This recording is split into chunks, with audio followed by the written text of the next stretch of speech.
नेपालको जेनजी त्यो पुस्ता जसले सडक हल्लाइयो, चोक भरिएर नेताहरूलाई जरेबाट उडाइदिए। न्यायको लागि, परिवर्तनका लागि हजारौं युवाले आफ्नो आवाज एकै ठाउँमा उतारे। केही समयका लागि लाग्दै थियो इतिहास फेरि लेखिँदैछ। हामी सबै जनताले चाहे जस्तै नयाँ नेपाल बन्दैछ।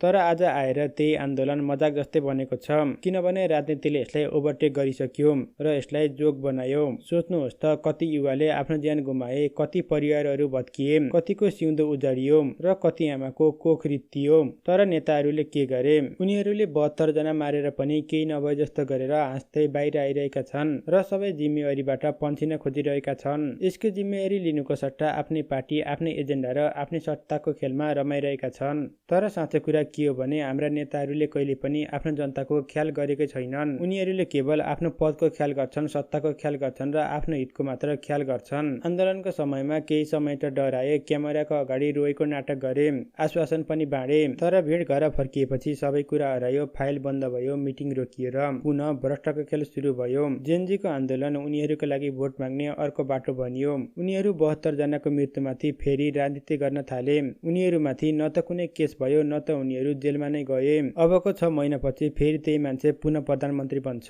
र त्यही पुरानो म्युजिकल चेयर चलि नै रहन्छ। अर्कोतिर मिडिया र पत्रकारहरूले पनि साइलेन्टली नेपालीहरूको ब्रेनवास गरिरहेका छन्।